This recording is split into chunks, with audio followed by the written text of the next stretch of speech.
नमस्कार. मी राहुल कुलकर्णी. काळाच्या उदरामध्ये इतक्या सत्य गोष्टी दडपल्या गेल्या आहेत, की त्या सत्य गोष्टीचे एक-एक पदर असे बाहेर यायला लागले, की आपल्याला अचंबित व्हायला लागतं.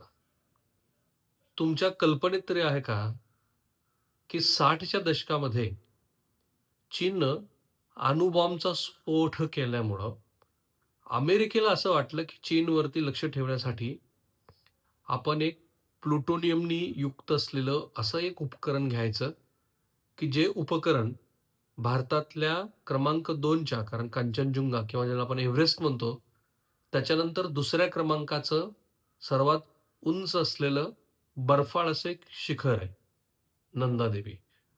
त्या शिखरावरती नेऊन ठेवायचं. का?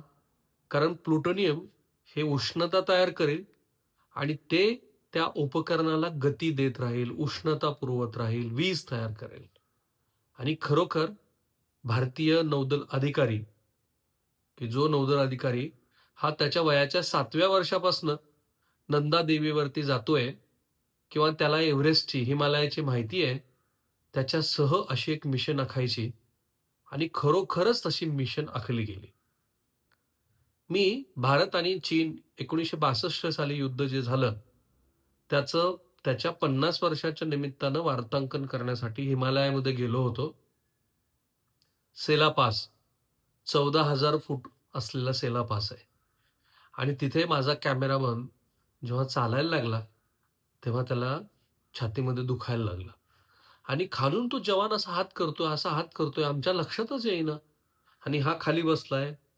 मी त्या जवानाकडे उतरत-उतरत जाऊन त्याला बोललो, तर तो म्हणाला, की "तुम्ही आता जे करत आहात, ते मृत्यूला आमंत्रण देत आहात. हिमालयामध्ये विशिष्ट पद्धतीनं चालण्याची एक पद्धती आहे आणि ज्याला आपण ॲक्लिमटायझेशन म्हणतो. तुम्ही एका विशिष्ट उंचीवरती जेव्हा जात राहता, तेव्हा 5,000 फूट उंचीवरती 2 दिवस, 7,000 फूट उंचीवरती 2 दिवस, 10,000 फूट उंचीवरती 2 दिवस, 15,000 फूट उंचीवरती 4 दिवस. ह्याला ॲक्लिमटायझेशनची प्रोसेस म्हणतात. ती केल्याशिवाय हिमालयामध्ये जाणं म्हणजे तुमचा जीव देणं आहे. आणि ह्या सगळ्या गुप्त मोहिमेमध्ये नेमकं हेच झालं, की अशी कोणतीही ॲक्लिमटायझेशनची प्रोसेस न होता अमेरिकेनं निवडलेले असे गिर्यारोहक किंवा भारतातनं निवडले गेलेले असे गिर्यारोहक, की जे स्वतःचं तोंड बंद ठेवतील आणि भविष्यामध्ये कधीही अशा ह्या गुप्त मोहिमेबद्दल बोलणार नाहीत. त्यांची ॲक्लिमटायझेशनची प्रोसेस न होता त्या नंदादीपवरती हे उपकरण ठेवलं गेलं आणि त्याचं पुढं काय झालं, त्याची ही कहाणी आहे. आणि आता आपले निशिकांत दुबे होत तेच ते निशिकांत दुबे, की ज्यांनी मराठी भाषिकाच्या संदर्भामध्ये गरळ ओकली होती. पण त्या निशिकांत दुबेंनी सोशल मीडियावरती एक पोस्ट केली. ते म्हणाले, की अमेरिकेनं नंदादीपवरती जे उपकरण सोडलंय, घाण झालंय, त्या उपकरणामुळे भविष्यामध्ये गंगा नदी प्रदूषित झाली, तर अक्षरशः लाखो लोकांना कॅन्सर होऊ शकतो. हे खरं आहे का? पण ह्याची कहाणी आत्ताच का बाहेर आली? त्याचं कारण आहे, न्यूयॉर्क टाइम्सनी त्याचे मी मुद्दे सगळे काढलेत. 13 डिसेंबर 2025 ला एक विशेष असा लेख लिहिलाय. How did the CIA lose a nuclear nuclear device in the Himalayas? 4 प्रतिनिधींनी मिळून मोठं संशोधन करून कारण त्यांना गॅरेजमध्ये त्या फाईल सापडल्या, की ज्या फाईलमध्ये ह्या सगळ्या गुप्त मोहिमेबद्दलचे तपशील आहेत. आणि मग त्यांनी त्याचं शीर्षक दिलं, की CIAनी कसा एक न्यूक्लिअर डिव्हाइस तिथं गमावली हिमालयामध्ये आणि मग त्या मुद्द्याच्या अनुषंगाने तो लेख आला आणि तो खूप गाजतोय. 1965 मध्ये CIAनं भारताच्या नंदादेवी पर्वतावर एक गुप्त मोहीम आखली. मोहिमेचा उद्देश होता चीनच्या मिसाईल चाचण्यावर हेरगिरी करणं. का? कारण चीननं त्याच्या आधी अणुस्फोट केला होता आणि चीन हा आपल्या राष्ट्रीय सुरक्षेला धोका होऊ शकतो, असं जे अमेरिकेचं आजही म्हणणं आहे, त्याप्रमाणे चीनच्या विरोधामध्ये हेरगिरी करण्यासाठी हे उपकरण ठेवायचं ठरवलं. नंदादेवी हे भारतातलं दुसरं सर्वोच्च शिखर आहे. त्याची उंची आहे 25,645 फूट. हे शिखर चीनच्या सीमेवरून शेकडो मैलावर पाहता येतं. म्हणजे चीनची सीमा ही या शिखरावरून शेकडो मैल अशी पाहता येते आणि म्हणून या शिखराची निवड झाली. मोहीम संयुक्त होती. कारण अमेरिकन अधिकाऱ्यांनी भारतीय नौदलाला विनंती केली होती, की तुमचे 2-3 लोक तरी आम्हाला द्या. CIA आणि भारतीय इंटेलिजन्स ब्युरो आणि नंतर भारतीय इंटेलिजन्स ब्युरोच्या प्रमुखांनी सांगितलंय, की किमान 2 ते 3च लोकांना त्याची जास्तीत जास्त माहिती होती. उपकरण प्लुटोनियमवर चालणारं radio isotope thermo electrical generator ज्याला SNAP-90C असं म्हणतात ते होतं. जनरेटरचं वजन होतं 50 पौंड. आकार बीच बॉलसारखा होता. यात प्लुटोनियम 238 आणि युरेनियम 239 होतं. प्लुटोनियमची मात्रा नागासाकी बॉम्बच्या 1/3 इतकी होती. म्हणजे ते इतकं डेंजरस आहे. जनरेटरमध्ये 7 प्लुटोनियम कॅप्सूल्स होत्या. हे उपकरण चीनी मिसाईल सिग्नल पकडून अमेरिकेला पाठवणार होतं. अमेरिकन क्लाइंबर्सना CIAनं निवडलं. त्याच्यात बॅरी बिशप होता. भारतीय टीमचे प्रमुख जसं मी आधी म्हणालो तसं कॅप्टन एम.एस. कोहली होते.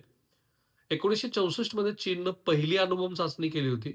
ऑक्टोबर 1965 मध्ये टीम कॅम्प 4 मध्ये पोहोचली, ही ज्यांना हेरगिरी करायची होती. अचानक काय झालं, ही टीम तिथे पोहोचली, अॅक्लिमेटायझेशन झालेलं नाहीये, त्यांना चॉपरमधनं तिथं नेऊन ठेवलं. पण अचानक हिमवादळ आलं.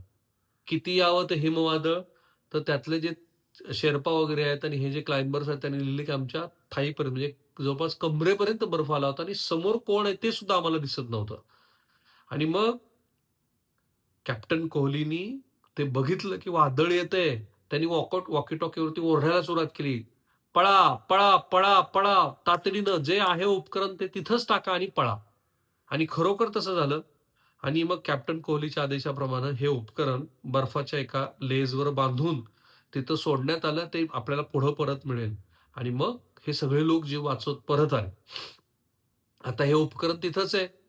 ते परत आणायचंय किंवा पुन्हा त्याला हेरगिरीसाठी काम करायचंय. मग 1966 मध्ये पुन्हा त्यांनी तिथं सगळं वादळ, वारं, तिथलं वातावरण निवळल्यानंतर तिथेही पुन्हा टीम पाठवली आणि आश्चर्य, तिथं काहीही मिळून आलं नाही. काय मिळालं?